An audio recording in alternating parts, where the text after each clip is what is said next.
તો ચાલો વિદ્યાર્થી મિત્રો, આપણે આજે વસ્તીની આંતરક્રિયાઓ વિશે ચર્ચા કરીએ. આના પછીનો આજે અગત્યનો ટોપિક છે બોર્ડ માટે અને બીજી એક્ઝામો માટે પણ આઈએમપી છે. તો આપણે સ્ટેપ ટુ સ્ટેપ એને જોતા જઈશું. આપણો એનસીઆરટીનો ટોપિક નંબર 13.2.4 વસ્તી આંતરક્રિયાઓ સમજાવો. તો આપણે આની અંદર એક એક ટોપિક સમજીએ. પહેલાં તો આપણે એવો પ્રશ્ન પૂછાઈ શકે કે ટૂંક નોંધ સમજાવો કે આંતરજાતીય પારસ્પરિક પ્રક્રિયાઓ કોને કહેવાય. હવે ટૂંક નોંધ સમજવા માટે બહુ સિમ્પલ નોટ્સને આપણે પહેલાં તૈયાર કરવી પડે. એના માટે એક નાનો કોઠો પણ આપણે જોઈશું. પણ પહેલાં આપણે એ સમજીએ કે આંતરજાતીય પારસ્પરિક પ્રક્રિયાઓ એટલે શું. તો જુઓ, બે ભિન્ન જાતિના સજીવો હોય અને એમની વચ્ચેની પારસ્પરિક પ્રક્રિયાઓને આંતરજાતીય પારસ્પરિક પ્રક્રિયાઓ કહેવાય. બરાબર. તો અહીંયા આપણે એક વસ્તુ એ સમજીએ છીએ કે બે ભિન્ન જાતિના સજીવો છે, બરાબર, ને એમના વચ્ચે જે બે પારસ્પરિક પ્રક્રિયાઓ થાય છે એ બંને વચ્ચે જે પ્રોસેસ કરવામાં આવે છે, બસ એને આપણે શું કહીએ છીએ, આંતરજાતીય પારસ્પરિક પ્રક્રિયાઓ કહેવાય. બરાબર. બીજું તો અગત્યની બાબત આના અંદર એ કહી શકાશે કે આંતરજાતીય પારસ્પરિક પ્રક્રિયાઓની શક્યતાઓ કઈ કઈ છે. પ્રશ્ન આપણે એવો પણ પૂછાય કે આંતરજાતીય પારસ્પરિક પ્રક્રિયાઓની શક્યતાઓ કઈ કઈ. તો એ શક્યતાઓને આપણે એક એક કરીને સમજી લઈએ છીએ. તો હવે જો આપણે એના બેઝિક કોન્સેપ્ટ પર જઈએ. પહેલું છે સહોપકારિકતા. હવે આ સહોપકારિકતા પ્રક્રિયામાં બંને જાતિ માટે લાભદાયી હોય, એટલે કે આમાં બંનેને લાભ થાય. બરાબર. કોઈને અહીંયા આગળ ગેરલાભ નહીં થાય. દાખલા તરીકે હું તમને કહું કે એક ગાય છે અને ગાય પર એક કાગડો બેઠો છે, તો કાગડો ગાય પર રહેલા કીટકોને ખાઈ જશે, એટલે ગાયને સફાઈ થઈ ગઈ અને કાગડાને ખોરાક મળી ગયો. તો આમ બંનેને શું થયો, ફાયદો થયો. સહોપકારિકતામાં બંને જાતિ માટે તે લાભદાયી છે. તો આ કેવું થયો, લાભદાયી સંબંધ થયો. એને આપણે પ્લસ પ્લસ રિલેશનશિપ કહેવાય, બંનેમાં લાભ થાય. પણ જો હું તમને એમ કહું સ્પર્ધા, સ્પર્ધાનો મતલબ થાય કોમ્પિટિશન. તો કોમ્પિટિશનની પ્રક્રિયામાં બંને જાતિને થોડી કે વધારે માત્રામાં તો હાનિ થશે જ. દાખલા તરીકે સિંહ છે, હરણનો શિકાર કરે અથવા કોઈ બીજા પ્રાણીનો શિકાર કરે, ત્યારે બની શકે કે બંને જાતિઓ એનામાં શું થાય, ગવાય. બરાબર. કાં તો એનાથી વધારે હાનિ થઈ શકે છે. પરોપજીવન એટલે કે આપણી અંદર નાના મોટા પરોપજીવી રહેતા હોય, અને પરભક્ષણ એટલે કે બીજાનો ખોરાક તરીકે ઉપયોગ કરવાનો. તો એનામાં માત્ર એક જ જાતિ જે છે એને લાભ થવાનો છે. દાખલા તરીકે હું તમને એમ કહું કે પરોપજીવન, તો પરોપજીવનમાં જુઓ, આપણા શરીરમાં જે પરોપજીવી રહેશે તો માત્ર એને જ લાભ થશે, આપણે નુકસાન થશે. એટલે આ બંનેમાંથી આપણે લાભ નથી થતો, પરંતુ પરોપજીવીને લાભ થાય છે. પરભક્ષણમાં પણ એવું જ હોય. પરભક્ષણની અંદર હું તમને વાત કરું કે સિંહ જે છે હરણનો શિકાર કરે, તો અહીંયા આગળ સિંહને લાભ થાય, પરંતુ હરણને કોઈ લાભ થતો નથી. એટલે પરોપજીવન અને પરભક્ષણ આના અંદરથી એમ કહી શકાય માત્ર એક જ જાતિને લાભ થાય. બરાબર. અને એ એના માટે લાભદાયી બને. જો અહીંયા આગળ સહભોજિતાની વાત કરીએ તો સહભોજિતાની પ્રક્રિયામાં એક જ જાતિને લાભ થાય, પણ બીજી જાતિને લાભ કે હાનિ નહીં થાય. બરાબર. એટલે કે કોઈ એકને જ લાભ થશે, પરંતુ બીજાને નથી લાભ થતો કે નથી એને હાનિ જતી. પ્રતિજીવનની અંદર શું થશે, પ્રતિજીવનમાં એક જ જાતિને હાનિ થાય, જ્યારે અન્ય કોઈ જાતિને અસર થતી નથી. એટલે એકને હાનિ થવી પણ બીજાને કોઈ પણ જાતની અસર થતી નથી. હવે આપણે અહીંયા આગળ કેટલાક રિલેશન બતાવ્યા છે. જો લાભદાયી અન્યોન્ય પ્રક્રિયા હોય કે જો લાભ થતો હોય તો આપણે અહીંયા પ્લસની નિશાનીને ધ્યાનમાં રાખીશું. અને જો કોઈ હાનિકારક પ્રક્રિયા હોય કે ગેરલાભ થતો હોય તો આપણે અહીંયા આગળ નેગેટિવ ચિહ્ન બતાવીશું. અને જો કોઈ લાભ પણ ન થાય અને ગેરલાભ પણ ન થાય તો અહીંયા આપણે ઝીરોની નિશાની દર્શાવીશું. તો એ રીતે એક કોષ્ટક બનાવેલો છે નીચે, એ કોષ્ટકને આપણે એક એક કરીને સમજવાની કોશિશ કરીએ. તો જો વસ્તીની અંદર પારસ્પરિક ક્રિયાઓ જે છે એ નીચે દર્શાવેલી છે. બધા જ ટોપિક આની અંદર આવી જાય છે. આપણે એક એક કરીને જોઈએ. જુઓ, જાતિ એ હોય એને લાભ થાય અને બી જાતિને લાભ થાય, તો આવા સંબંધને આપણે સહોપકારિકતા કહેવાય. એટલે કે આમાં બંનેને લાભ થઈ રહ્યો છે. પણ જો જાતિને એને લાભ નથી થતો અને જાતિ બીને પણ લાભ નથી થતો, તો આપણે હમણાં ઉપર ભણીને ગયા એને કહેવાય સ્પર્ધા. એટલે કે એક કે બીજા માટે તે કેવું બની જાય, હાનિકારક બની જાય. અહીંયા આગળ જાતિ એને લાભ થાય એટલે કે કોઈ એક જાતિને લાભ થાય અને કોઈ એક જાતિને લાભ નથી થતો, તો આવો રિલેશનશિપ જે છે પરભક્ષણનો હોઈ શકે. પણ આવી જ રીતે બીજો પણ રિલેશનશિપ એના જેવો ને જેવો છે, જેને પરોપજીવન કહેવાય. એનામાં પણ પ્લસ માઇનસનો રિલેશનશિપ છે, એટલે કે એકને લાભ થશે અને બીજાને લાભ નહીં થાય. તો આને પણ આપણે પરોપજીવન કહીશું. તો આના માત્ર ને માત્ર એક જ જાતિ લાભ થાય છે અને એ છે એ જાતિ. બરાબર. પછી આપણે એમ કહીએ કે એક જાતિને લાભ થાય પરંતુ બીજી જાતિને કોઈ પણ લાભ અથવા ગેરલાભ નથી થતો, તો એને આપણે સહભોજિતા કહીશું, જે આપણે ઉપર ભણ્યા. આનામાં માત્ર ને માત્ર એને લાભ થાય છે, જ્યારે બીને નથી લાભ થતો કે નથી ગેરલાભ થતો. પરંતુ જો આપણે રિલેશનની જ વાત કરતા હોઈએ તો અહીંયા આગળ એક ત્રીજો રિલેશનશિપ પણ બને છે, જેને આપણે પ્રતિજીવન કહીએ છીએ. તો પ્રતિજીવનમાં શું હોય? એ જાતિને ગેરલાભ થાય પરંતુ બી જાતિને નથી લાભ થતો કે નથી ગેરલાભ થતો. એટલે આવું જીવન જે છે પ્રતિજીવન પ્રકારનું છે. એના એક્ઝામ્પલ આપણે આગળ ભણીશું. બરાબર. આનામાં એક જ જાતિ અસરગ્રસ્ત થાય છે, જ્યારે બીજી જાતિને કોઈ પણ લાભ કે ગેરઅસર થતી નથી. બરાબર. તો આ એક રિલેશનશિપ એવાઓ છે કે જે પરીક્ષાની અંદર તમને MCQમાં આવી શકે કે સમજાવો કે એ અને બી જાતિ બંનેને જો લાભ થાય તો આવો સંબંધ કેવો સંબંધ છે, તો તમને આવડવું જોઈએ સહઉપકારિકતા. સમજાવો કે એ જાતિને ગેરલાભ થાય અને બી જાતિને ગેરલાભ થાય તો આવો સંબંધ કયો છે? સ્પર્ધા. આમાંના રિલેશનશિપને તમારે યાદ રાખવાના છે અને આના ઉપરથી તમારે કેટલાક ટોપિક જે છે સોલ્વ કરવાના છે. ચાલો આપણે હવે પહેલાં એક એક કરીને નાના નાના કોન્સેપ્ટો સમજવાની કોશિશ કરીએ. બરાબર. પરોપજીવન પ્રતિજીવન તરફ જઈએ અને એને સોલ્વ કરીએ, જે તમને પરીક્ષામાં પૂછાઈ શકે છે. તો ચાલો અત્યારે આપણે આજે પહેલો ટોપિક અને પહેલો કોન્સેપ્ટ ભણીએ, પરભક્ષણ. પરભક્ષણ શું છે? પરભક્ષણની અંદર કઈ કઈ અસરો થાય છે? પરભક્ષણને આપણે કઈ રીતે સમજી શકીએ? પહેલાં તમને એ સમજાવી દઉં કે પરભક્ષણનો સંબંધ પ્લસ માઇનસ જેવો છે. બરાબર. અને આ સંબંધને આપણે એક એક કરીને સમજવાની કોશિશ કરવાની છે આપણે. બરાબર. પરભક્ષણની અંદર આપણે એ સમજીશું કે પરભક્ષણ એટલે શું? પરીક્ષામાં પ્રશ્ન પૂછાઈ શકે.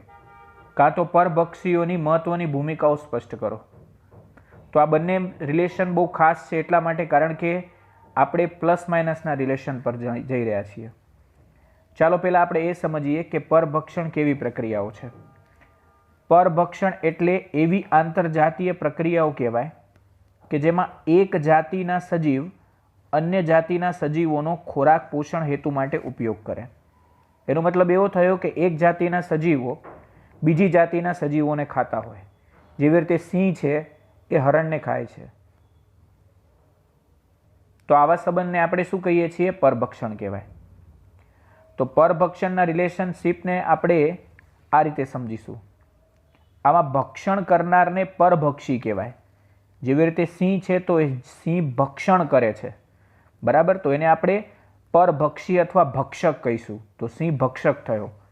અને હરણ જે છે એ ખવાય છે, તો આપણે ભક્ષ્ય બનનાર સજીવને આપણે ભક્ષ્ય કહીશું. બરાબર. તો અહીંયા આપણે એને ભક્ષ્ય બોલાવીશું. તો સિંહ ભક્ષક થયો અને હરણ જે છે ભક્ષ્ય બન્યું. તો આ રિલેશનશિપ પરભક્ષણનો છે. એટલે આમાં સિંહને તો લાભ થશે એટલે અહીંયા પ્લસ લખું, પરંતુ અહીંયા હરણને ગેરલાભ થાય એટલે અહીંયા પ્લસ માઇનસનો રિલેશનશિપ થયો. એકને લાભ થાય છે જ્યારે બીજાને હાનિ પહોંચે છે. તો આવા રિલેશનશિપને આપણે પરભક્ષણ કહેવાય. પણ ચાલો આપણે જોઈએ પરભક્ષીઓની મહત્વપૂર્ણ ભૂમિકાઓ શું શું છે. પરભક્ષીઓની મહત્વપૂર્ણ ભૂમિકા કઈ કહી શકાય? તો જો પહેલી વસ્તુ આપણે એ ભણીએ કે વનસ્પતિ દ્વારા સ્થાપિત કરવામાં આવેલી જે એનર્જી છે, ઉર્જા, એ પરભક્ષીઓને કારણે ઉચ્ચ પોષક સ્તરોએ સ્થળાંતરિત થતી હોય. આનો કહેવાનો મતલબ શું થયો? દાખલા તરીકે વનસ્પતિ છે તો વનસ્પતિનો ઉપભોગ પહેલાં કોણ કરશે? દાખલા તરીકે એને ખાવાવાળા છે હરણ, તૃણાહારીઓ. બરાબર. અને આ હરણ જે છે આ હરણને ખાવાવાળા છે સિંહ. બરાબર. તો હવે એક વસ્તુ વિચારો કે જે વનસ્પતિએ એનર્જી મેળવી સૂર્યપ્રકાશમાંથી, બરાબર, આ એનર્જી હરણમાંથી થઈ કોના અંદર ટ્રાન્સફર થઈ છે? સિંહમાં ટ્રાન્સફર થઈ. એટલે અહીંયા ઉર્જાને કારણે જે ઉર્જા પ્રાપ્ત કરી છે વનસ્પતિએ સૂર્યમાંથી, એ ઉર્જા પહેલાં હરણમાં જાય અને હરણના દ્વારા તે કોની અંદર જશે? સિંહમાં જશે, કારણ કે સિંહ હરણને ખાય છે. એટલે ઉચ્ચ પોષક સ્તરોએ ઉર્જા કેવી થઈ રહી છે? સ્થળાંતરિત થઈ રહી છે. દાખલા તરીકે એક નાનું એક્ઝામ્પલ બી અહીંયા આગળ આપેલું છે કે બીજ ખાનાર ચકલી હોય, બરાબર, અથવા ઘાસ ખાનારો હોય કોઈ હરણ, તો હરણને કોણ ખાય છે? વાઘ ખાય છે. તો અહીંયા આગળ ઘાસમાંથી એનર્જી ગઈ હરણમાં અને હરણમાંથી વાઘમાં જશે. તો આ પરભક્ષીઓની મહત્વપૂર્ણ પહેલી ભૂમિકા થઈ. બીજી ભૂમિકા શું છે? પરભક્ષીઓ હોય ને એ શિકાર વસ્તીને નિયંત્રણમાં રાખે. કારણ કે હવે સિંહ જો હરણને ખાવાનું બંધ કરી દે તો હરણની વસ્તી વધી જાય. એટલે પરભક્ષીઓ શિકાર વસ્તીને કોનામાં રાખે છે? નિયંત્રણમાં રાખે. એટલે હરણ નિયંત્રણમાં રહેશે. જો પરભક્ષીઓ ન હોય તો શિકાર જાતિઓની વસ્તી ગીચતા ખૂબ જ વધારે થઈ જાય અને નિવસન તંત્રમાં અસ્થિરતા આવી જાય. એ મેં તમને હમણાં સમજાવ્યું કે જો પરભક્ષી ન હોય એટલે કે માંસાહારી પ્રાણીઓ ન હોય તો અહીંયા આગળ શાકાહારી પ્રાણીઓની સંખ્યા વધી જાય, બરાબર. એમની વસ્તી ગીચતામાં વધારો થાય અને નિવસન તંત્રમાં જોખમ ઊભું થાય. જ્યારે કોઈ ભૌગોલિક ક્ષેત્રમાં કેટલાક વિદેશી જાતિઓ દાખલ કરવામાં આવે તો તેઓ આક્રમક થઈ જાય અને ઝડપથી ફેલાવા લાગે, બરાબર. કારણ કે અતિક્રમણ પામેલ ભૂમિમાં તેના કોઈ કુદરતી ભરપક્ષીઓ હોતા નથી. હવે આનો મતલબ શું થયો? જ્યારે કોઈ ભૌગોલિક ક્ષેત્ર લો છો તમે, દાખલા તરીકે કોઈ તમારો એરિયા લઈ લો, ચોક્કસ તમારા ગામમાં એવી વેરાન જગ્યા પડી છે કે જ્યાં આગળ કંઈ પણ ઉગતું નથી, પરંતુ તમે કેટલીક વિદેશી જાતિઓને એમાં દાખલ કરો છો, એટલે કે બહારથી કોઈ જાતિને લાવો છો, બરાબર, અને ત્યાં વાવી દો છો, તો તેઓ ત્યાં આક્રમક થઈ જશે. એટલે કે થોડા સમય પછી તમે ત્યાં જઈને જોશો તો તે ત્યાં ફેલાઈ ગયા હશે, તમને એ જ દેખાશે, બરાબર. કારણ કે ત્યાં આગળ બીજું એની સાથે સ્પર્ધા કરવાવાળું કોઈ નથી, એમને ખાવાવાળું કોઈ નથી, બરાબર. અને તે ત્યાં આગળ કેવા થઈ જશે? સ્થાયી થઈ જશે, બરાબર. એટલે આપણે આ સેન્ટેન્સને આ રીતે સમજી શકીએ. એનું સારું એક્ઝામ્પલ શું છે? 1920માં જ્યારે 1920નો સાલ હતી એ સાલની વાત કરું, ઓસ્ટ્રેલિયાની અંદર એક ફાફડા થોરને લાવવામાં આવ્યા, બરાબર. અને આ જે ફાફડા થોર જે છે એ લાખો હેક્ટર ભૂમિમાં ઝડપથી ફેલાઈ ગયા. હવે એટલા બધા ફેલાયા કે ત્યાંની સરકારે આના નિયંત્રણ કરવા માટે બહારથી ફુદાલ મંગાવવા પડ્યા.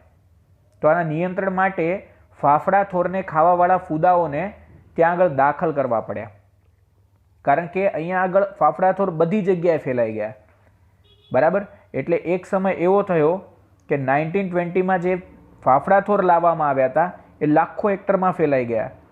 એટલે કે એમને ત્યાં આગળ વસ્તી ગીચતા વધી ગઈ. એને નિયંત્રણમાં લાવવા માટે અહીંયા આગળ સરકારને શું લાવવા પડ્યા? ફુદાઓ લાવવા પડ્યા કે જે ફાફડા થોરને ખાઈ જાય. તો પરભક્ષી ફુદાઓ મોથ જે છે એ આ ફાફડા થોરને શું કરવા લાગે? ખાવા લાગે છે. કારણ કે આપણે ઉપર હમણાં ભણીને ગયા એનું સેન્ટેન્સ કે અહીંયા આગળ પરભક્ષીઓ શિકાર વસ્તીને નિયંત્રણમાં રાખે છે, પરંતુ જો પરભક્ષી જ ન હોય તો આ લોકો ફેલાવા લાગે. અને ફાફડા થોરમાં પણ એવું જ થયું કે એમના કોઈ પરભક્ષીઓ નહોતા, એને ખાવાવાળું કોઈ નહોતું પહેલાં, તો એ ફેલાઈ ગયા. અને પછીથી આપણે કોને લાવવા પડ્યા? ફુદાને લાવવા પડ્યા. ત્રીજું આનું સિક્વન્સ શું છે? કૃષિ જંતુના નિયંત્રણમાં ઉપયોગમાં લેવાતી જૈવિક નિયંત્રણની પદ્ધતિઓ છે કેટલીક, બરાબર. તો અહીંયા આગળ કૃષિ નિયંત્રણમાં ઉપયોગમાં લેવાતી જે જૈવિક નિયંત્રણ પદ્ધતિઓ છે આ શિકાર વસ્તીનું નિયમન કરવાની પરભક્ષીઓની ક્ષમતા પર આધારિત છે. એટલે કે જે આપણે દવાઓ વાપરીએ છીએ કૃષિ જંતુના નિયંત્રણ માટે એ જૈવિક નિયંત્રણ પદ્ધતિઓ કહેવાય, બરાબર. આ શિકાર વસ્તીનું નિયમન કરવાની શું છે? પરભક્ષીઓની ક્ષમતા પર ડિપેન્ડેડ છે, બરાબર. કે પરભક્ષીઓ કેટલી માત્રામાં અહીંયા આગળ ફેલાય છે અને આપણે કેટલી માત્રામાં દવાનો ઉપયોગ કરતા હોઈએ છીએ, બરાબર. તો શિકાર વસ્તીનું નિયમન કરવાની પરભક્ષીની ક્ષમતા પર આધારિત એનો મતલબ થયો આપણે એમના માટે પરભક્ષી સમાન છીએ, બરાબર. જે જૈવિક નિયંત્રણ દ્વારા આપણે એને શું કરીએ છીએ? દૂર કરીએ છીએ. બીજું ચોથો પોઈન્ટ આપણે સમજાવે કે સ્પર્ધા કરતી શિકાર જાતિઓ વચ્ચે સ્પર્ધાની તીવ્રતા ઓછી કરીને કોઈ સમુદાયમાં જાતિઓની વિવિધતા જાળવી રાખવામાં પરભક્ષીઓ મદદરૂપ છે, બરાબર. તો અહીંયા સેન્ટેન્સ આપણે શું સમજાવે છે? સ્પર્ધા કરતી સ્પર્ધક શિકાર જાતિઓ, બરાબર, જે સ્પર્ધા કરતી હોય એવી સ્પર્ધક શિકાર જાતિઓ વચ્ચે સ્પર્ધાની તીવ્રતા તમે ઓછી કરી નાખો, બરાબર. સ્પર્ધાની તીવ્રતા ઓછી કરો મતલબ શું કરો? કંઈક એવું કરો કે બંને વચ્ચે સ્પર્ધા ઓછી થઈ જાય, બરાબર. તો કોઈ સમુદાયમાં જાતિઓની વિવિધતા જાળવી રાખવામાં પરભક્ષીઓ મદદરૂપ થાય, બરાબર. હવે આનું સારું સેન્ટેન્સ આપણે સમજવું હોય તો એનું એક ઉદાહરણ લીધું છે. અમેરિકાની અંદર પ્રશાંત મહાસાગર છે. આના કિનારાના ભરતીયુક્ત ખડકાળ વિસ્તારના અંદર એક સમુદાયોમાં આપણે એમ કહી શકીએ પોઈસ્ટર, બરાબર, અથવા પોઈસેસ્ટર, જેને આપણે તારા માછલીની એક જાત કહીએ, એ મહત્વપૂર્ણ પરભક્ષી છે, બરાબર. આ પાઇસ્ટેસ્ટર જે છે, જેને આપણે તારા માછલી કહીએ છીએ, તે મહત્વપૂર્ણ પરભક્ષી કહેવાય. હવે ક્ષેત્ર પ્રયોગમાં ભરતીયુક્ત બંધ વિસ્તારમાંથી બધી પાઇસેસ્ટર તારા માછલીઓને પહેલાં દૂર કરી લેવામાં આવી. હવે જ્યારે આપણે પાઇસેસ્ટર માછલીને દૂર કરી લીધી આપણે ભરતીયુક્ત બંધ વિસ્તારમાંથી, ત્યારે શું થયું? આંતરજાતીય સ્પર્ધા થઈ. એના કારણે 1 વર્ષની અંદર જ અપૃષ્ઠવંશીઓની 10 કરતાં વધારે જાતિઓ લુપ્ત થઈ ગઈ. હવે આનો મતલબ શું થયો એ હું તમને સમજાવું. અહીંયા આગળ આ તારા માછલી હતી, એ તારા માછલી એક ભક્ષક તરીકે કામ કરતી હતી. એટલે કે તે શું કરે કે અપૃષ્ઠવંશીની 10થી વધારે જાતિઓને ખાતી હતી, બરાબર. એના સાથે રહેતી 10 જાતિઓને. પરંતુ અહીંયા વૈજ્ઞાનિક પ્રયોગ માટે આ પાઇસેસ્ટરને દૂર કરી લેવામાં આવી. બંધ વિસ્તારમાંથી બધી પાઇસેસ્ટરને કાઢી લીધી. એટલે હવે શું થયું? અપૃષ્ઠવંશી જાતિઓ જે છે એ એકબીજા સાથે લડી, બરાબર, ઝઘડી, મરી અને શિકાર કરી અને લુપ્ત થઈ ગઈ, બરાબર. કારણ કે પાઇસેસ્ટર હતી એ બંનેનું કંટ્રોલ કરતી હતી, બરાબર. હવે હું તમને સારું એક્ઝામ્પલ આપું કે ભાઈ બહેન હોય અને પિતા હોય, બરાબર. તો પિતા શું કરે? ભાઈ બહેન વચ્ચેનો ઝઘડો અટકાવે, બરાબર. પરંતુ જો આપણે પિતાને દૂર કરી લઈએ તો ભાઈ બહેન લડીને મરી જાય. અહીંયા અપૃષ્ઠવંશીઓ પણ લડી અને શું થઈ ગયા? નાશ પામી ગયા. જ્યારે અહીંયા આગળ કોને દૂર કરી લીધી હતી આપણે? પાઇસેસ્ટરને. પાઇસેસ્ટર તારા માછલીઓને જ્યારે દૂર કરી લેવામાં આવી ત્યારે આવું બની ગયું. કારણ કે તે કેવી હતી? મહત્વપૂર્ણ પરભક્ષી હતી, બરાબર. તો આપણે સેન્ટેન્સ હવે વાંચો ધ્યાનથી તો તમને ખબર પડશે કે સ્પર્ધા કરતી સ્પર્ધક શિકાર જાતિઓ, એટલે કે પેલી અપૃષ્ઠવંશીની 10 જાતિઓ વચ્ચે તમારે સ્પર્ધાની તીવ્રતા ઓછી કરીને કોઈ સમુદાયમાં જાતિઓની વિવિધતા જાળવી રાખવામાં પરભક્ષીઓ મદદરૂપ છે. એટલે કે તારા માછલી હતી, બરાબર, ત્યાં સુધી આ લોકોની વિવિધતા જળવાતી હતી. પરંતુ જ્યારે એને કાઢી લેવામાં આવી ત્યારે શું થઈ ગયું? 10થી વધારે અપૃષ્ઠવંશીઓની જાતિઓ પણ લુપ્ત થઈ ગઈ. કારણ કે તે બધાનું કંટ્રોલ કરતી હતી, બધાને તે ખાતી હતી. પરંતુ અહીંયા આગળ હવે એવું થવાનું નથી. આ એક ચેન્જીસ એમનામાં મેન થયો. તો આપણે આ વસ્તુ સમજવા જેવી છે, આવડે એવો ટોપિક છે. હવે આપણે અહીંયા આગળ એવો પ્રશ્ન પૂછ્યો છે કે પરભક્ષી કે પરભક્ષણના પ્રભાવને ઓછો કરવા શિકાર જાતિઓ જે છે, બરાબર, એનામાં સ્વરક્ષણ જોવા મળતી વિવિધ પ્રયુક્તિઓ. હવે હું તમને આનું સારું એક્ઝામ્પલ આપું. આ ટોપિક આપણે શું સમજાવે છે? આ ટોપિકમાં આપણે એમ સમજાવ્યું છે પરભક્ષી એટલે કે દાખલા તરીકે તમે ધારો કે કોઈ એવો જીવ છે, સિંહ છે, બરાબર, જેને આપણે શું કહીએ? પરભક્ષી કહીએ. આ પરભક્ષી કે પરભક્ષણના પ્રભાવને ઓછો કરવા, બરાબર, મતલબ કે એનાથી બચવા માટે, બરાબર, શિકાર જાતિઓ કેવા કેવા અનુકૂલન અપનાવે છે એ આપણે અહીંયા આગળ સમજવાનું છે. દાખલા તરીકે દેડકો છે તો દેડકો, સાલામેન્ડર એ કલર બદલતા રહે. શા માટે કલર બદલે? કારણ કે એને કોઈ પરભક્ષી ખાઈ ન જાય એટલા માટે. તો અહીંયા સ્વરક્ષણ માટે કઈ કઈ પ્રયુક્તિઓ અપનાવવામાં આવે છે, બરાબર, શિકારી જાતિઓમાં, એ આપણે અહીંયા આગળ જોઈએ છીએ. પહેલો કોન્સેપ્ટ છે કીટકો. કીટકો અને દેડકાઓની કેટલીક જાતિઓ પરભક્ષીની નજરમાંથી બચવા માટે વિશિષ્ટ રંગ અનુકૃત કરે છે. એનો મતલબ શું થયો? કીટકો અને દેડકાઓની કેટલીક જાતિઓ એવી છે કે જે પરભક્ષીઓના નજરમાંથી છટકવા માટે, એમને એવું જ છે કે અમને કોઈ ખાઈ ન જાય, એમનાથી બચવા માટે તે વિશિષ્ટ રંગ બદલતા રહે, બરાબર. દાખલા તરીકે કોઈ થડ પર બેઠા હોય તો થડ જેવો રંગ ધારણ કરે, કોઈ પુષ્પ પર બેઠા હોય તો એ પુષ્પ જેવો રંગ ધારણ કરે, જેનાથી શિકારીઓને ઓળખી ન શકે. બરાબર. બીજું એક સારું એક્ઝામ્પલ શું, કેટલીક શિકાર જાતિઓ ઝેરી હોય. બહુ ધ્યાનથી સમજજો. કેટલીક શિકાર જાતિઓ કેવી હોય? ઝેરી હોય છે, અને તેથી પરભક્ષીઓ તેમનો ખોરાક તરીકે ઉપયોગ ટાળી દે. બરાબર. તો પરભક્ષીઓ એમને ખાશે નહીં. શા માટે? કારણ કે એ ઝેરી હોય છે. અહીંયાનું સારું એક્ઝામ્પલ છે મોનાર્ક પતંગિયું. હવે આ મોનાર્ક પતંગિયું શું કરે? આ મોનાર્ક પતંગિયું જે છે તેની ઈયળ અવસ્થામાં, જ્યારે આ પતંગિયું ઈયળ અવસ્થામાં હોય ત્યારે એક તે ઝેરી નીંદણનો આહાર તરીકે ઉપયોગ કરે. બરાબર. તે એક વિશેષ પ્રકારનું નીંદણ ખાઈ જાય. હવે આ ઈયળ, આ જે મોનાર્ક પતંગિયું જ્યારે ઈયળ અવસ્થામાં હોય ત્યારે ઝેરી નીંદણને આહાર તરીકે ઉપયોગમાં લઈ લે. બરાબર. આહાર તરીકે ઉપયોગમાં લઈ એના અંદરથી રસાયણ મેળવે. હવે જ્યારે મોનાર્ક પતંગિયું શરીરમાં રસાયણની હાજરી છે, એમના શરીરમાં હવે શું થઈ ગયું? રસાયણ જતું રહ્યું. તેના કારણે પરભક્ષી પક્ષીઓ અરુચિકર, બરાબર, એટલે કે ખરાબ સ્વાદ બની જાય અને પરભક્ષીઓ તેનો આહાર કરવાનું ટાળે છે. એનો મતલબ એવો થયો કે મોનાર્ક પતંગિયાએ તેની ઈયળ અવસ્થામાં જે પણ કોઈ નીંદણ ખાધું હતું એના શરીરમાં લાઈફ ટાઈમ રહેશે. એટલે હવે કોઈ ચકલી એને આવીને ખાય તો એના મોઢામાં અરુચિ થઈ જાય, એટલે કે એમને ખરાબ લાગે, ખરાબ ગંધ અને સ્વાદ વગરનું, બરાબર, ખરાબ સ્વાદ આવે એને. એટલે બીજી વાર ચકલી એને ખાશે જ નહીં. બરાબર. એટલે એમને શું કરી લીધું? એવું અનુકૂલન અપનાવી લીધું કે આપણે હવે આ જ રીતે નીંદણ ખાઈ લેશું, જેનાથી આપણે બચી શકીએ. બીજું કે વનસ્પતિઓ માટે તૃણાહારી પ્રાણીઓ પરભક્ષીઓ છે. બરાબર. એટલે કે વનસ્પતિઓ માટે તૃણાહારી પ્રાણીઓ કેવા હોય? પરભક્ષીઓ હોય. કહેવાનો મતલબ કે તૃણાહારી પ્રાણીઓ વનસ્પતિને ખાતા હોય. કુલ કીટકોના લગભગ 25% જેટલા કીટકો વનસ્પતિને ખાવાવાળા છે. બરાબર. તો જેટલા બી દુનિયામાં કીટકો છે એમાંથી 25% વનસ્પતિઓનો ઉપભોગ કરે ખાવા માટે. વનસ્પતિઓ દ્વારા તૃણાહારી સામે રક્ષણ માટે વિવિધ બાહ્યાકાર અને રાસાયણિક સંરક્ષણ ક્રિયાવિધિ વિકસિત કરી લીધી છે. હવે વનસ્પતિ એવું ઈચ્છે છે કે અમને બીજા કોઈ તૃણાહારી ન ખાય, બરાબર, અને અમારું રક્ષણ થઈ જાય. એટલા માટે અમે એવી કેટલીક બાહ્યાકાર અને રાસાયણિક પદ્ધતિ વિકસાવીએ કે જેને કારણે અમને કોઈ બીજા પ્રાણીઓ ખાઈ ન શકે. હવે વનસ્પતિ પણ એવું જ ઈચ્છે છે કે અમને બીજા કોઈ ખાય નહીં. તો વનસ્પતિઓ પણ હવે એવું જ ઈચ્છે છે કે અમને કોઈ ખાઈ ન જાય. એટલે કે આપણે બચવા માટે કંઈક એવી પ્રયુક્તિઓ અપનાવીએ. તો જુઓ, પહેલી પ્રયુક્તિ વનસ્પતિ શું અપનાવે?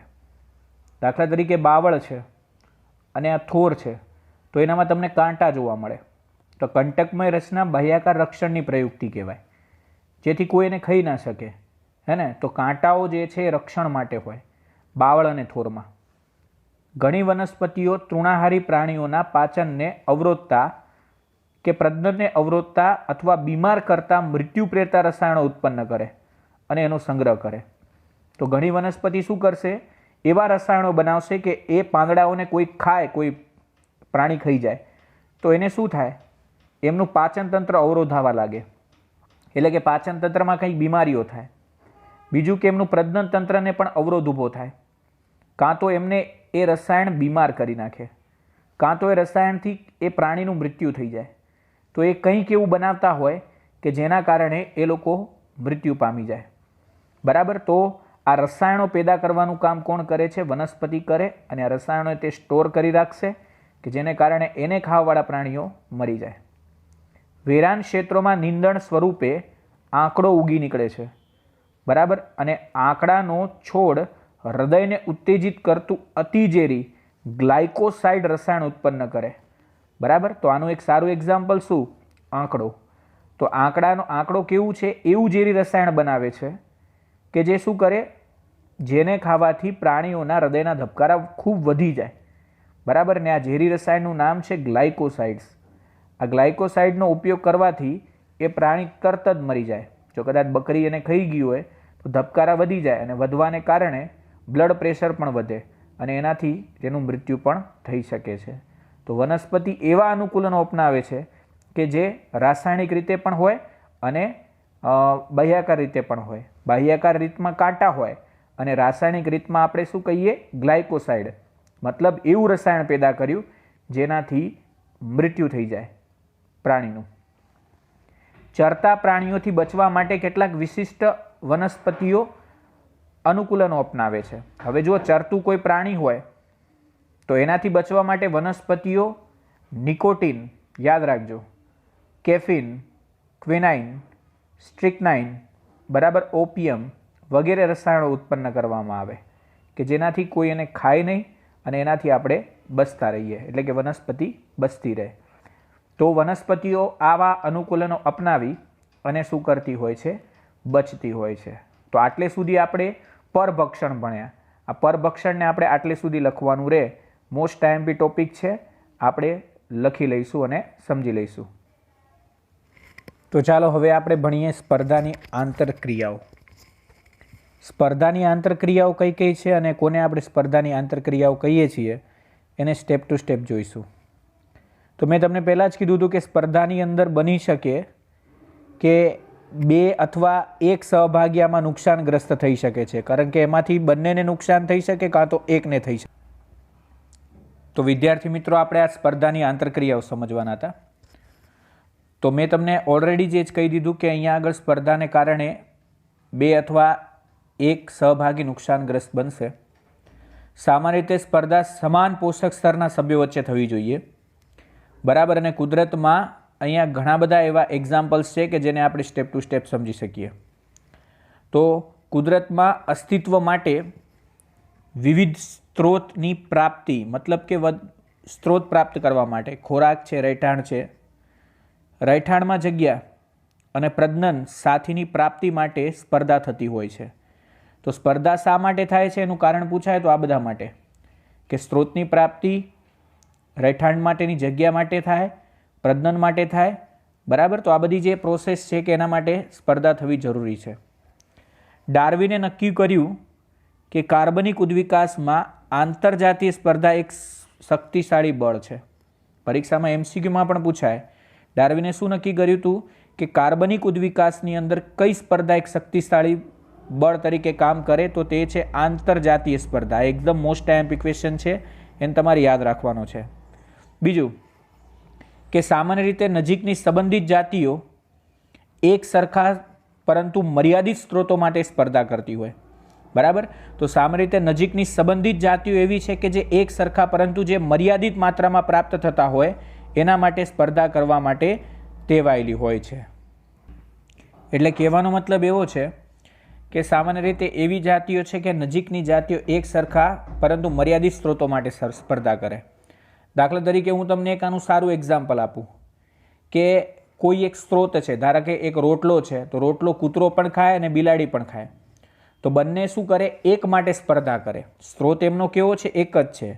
એટલે ભલે અહીંયા આગળ નજીકની સંબંધિત જાતિઓ એક સરખા સ્ત્રોત માટે પરંતુ મર્યાદિત સ્ત્રોતો માટે સ્પર્ધા કરે, આમ છતાં અસંબંધિત જાતિઓ પણ એક સરખા સ્ત્રોત માટે સ્પર્ધા કરી શકે છે. એનું સારું એક્ઝામ્પલ શું છે?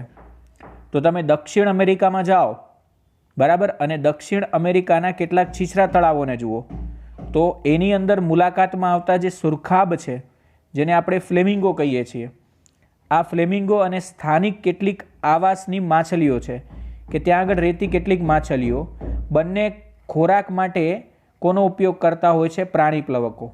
હવે જો બંનેનો ખોરાક એક જ છે અને એ છે પ્રાણી પ્લવક, એટલે બંને માછલીઓ જે છે, માછલી અને સુરખાબ, બંને એક જ સ્ત્રોત માટે શું કરી રહ્યા છે? સ્પર્ધા કરી રહ્યા છે. એમની સ્પર્ધા પ્લવકોને ખાવા માટેની છે. એટલે અહીંયા સ્ત્રોત એક જ છે, બરાબર, અને પ્રાણીઓ અલગ અલગ છે. તો બની શકે કે સ્પર્ધામાં બંનેને લાભ થાય અને ગેરલાભ પણ થાય. એને જ્યાં સુધી પ્લવકો છે ત્યાં સુધી બંનેને લાભ છે, પરંતુ જ્યારે પ્લવકો અહીંથી દૂર થશે તો બંનેને શું થશે? ગેરલાભ થશે, બરાબર. તો આમ સ્પર્ધા બંને વચ્ચે થતી હોય છે. પણ અહીંયા આગળ એક બીજો સારો કોન્સેપ્ટ આપેલો છે, દખલગીરી. તમને પરીક્ષાની અંદર પૂછાય કે દખલગીરી સ્પર્ધામાં શું થાય? દખલગીરી સ્પર્ધામાં ખોરાક, જગ્યા વિપુલ માત્રામાં ઉપલબ્ધ હોવા છતાં એક જાતિની ખોરાક લેવાની ક્ષમતા બીજી જાતિમાં દખલ અથવા અવરોધની હાજરીને કારણે ઘટી શકે છે. આમ સ્પર્ધા એક એવી પ્રક્રિયા છે જેમાં એક જાતિની બરાબર યોગ્યતા બીજી જાતિની હાજરીમાં નોંધપાત્ર રીતે ઘટી જાય છે. તો સ્પર્ધા કેવી પ્રક્રિયા છે કે જેમાં એક જાતિની યોગ્યતાને કારણે બીજી જાતિની હાજરીમાં નોંધપાત્ર રીતે ઘટાડો થાય. હવે આનું સારું એક્ઝામ્પલ શું કહી શકાય? તો આને એકદમ સિમ્પલ કોન્સેપ્ટમાં જો આપણે સમજવું હોય તો આપણે એને સમજી શકીએ છીએ.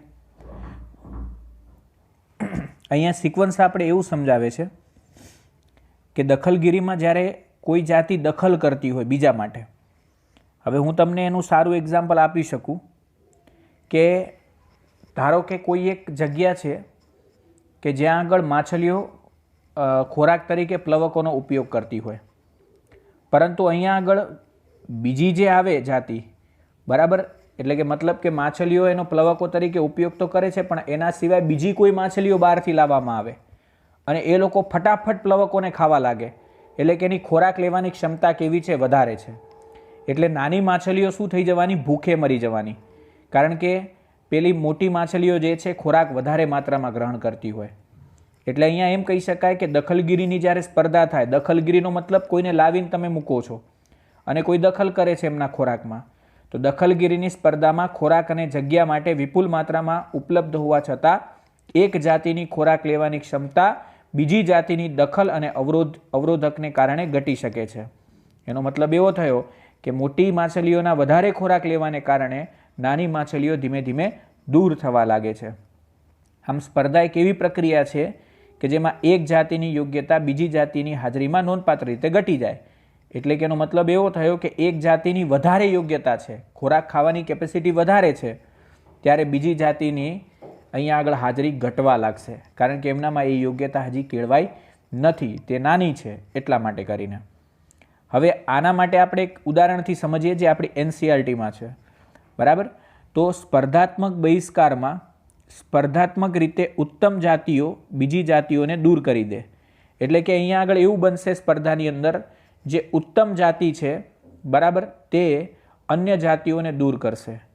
દાખલા તરીકે તમારા ક્લાસમાં એવા 10 છોકરાની કોમ્પિટિશન થાય કે જે હોશિયાર છે બરાબર, પરંતુ 10માંથી 3 જ એવા હોય કે જે વધારે માત્રામાં વધારે માર્ક લાવી શકે એવા છે, તો તે બીજાને દૂર કરશે અને તે આગળ આવી જશે. તો અહીંયા પણ એવું જ છે કે સ્પર્ધાત્મક રીતે ઉત્તમ જાતિઓ બીજી જાતિઓને દૂર કરી દે, હે ને. તો જે જાતિઓ ઉત્તમ છે કે જેમનામાં ખોરાક લેવાની સ્પર્ધા, જે બળવાન છે બરાબર, એ નબળાને દૂર કરી દેશે.